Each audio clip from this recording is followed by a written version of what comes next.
গোটা দেশের সঙ্গে 59 জেলাতেও আজ যথাযোগ্য মর্যাদায় উদযাপিত হয় ৭৮তম স্বাধীনতা দিবস। জেলার মূল অনুষ্ঠানটি হয় কৈলাসহর কলেজ স্টেডিয়ামে।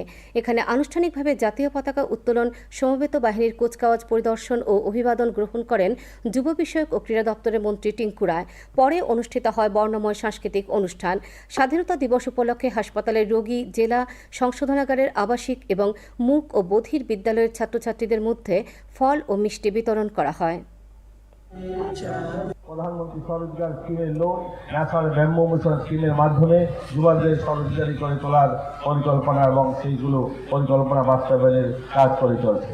উচ্চশিক্ষার সুযোগ বাড়ানোর জন্য 3টি নতুন বেসরকারি বিশ্ববিদ্যালয় স্থাপনে অনুমোদন দিয়েছে। এই রাজ্যে শুরু হয়েছে ডেন্টাল কলেজ, ল ইউনিভার্সিটি। সরকার শিক্ষায় প্রবেশাধিকার বাড়ানোর লক্ষ্যে মাতা ত্রিপুরেশ্বরী উন্মুক্ত বিশ্ববিদ্যালয় নামে রাজ্যের প্রথম বেসরকারি উন্মুক্ত বিশ্ববিদ্যালয়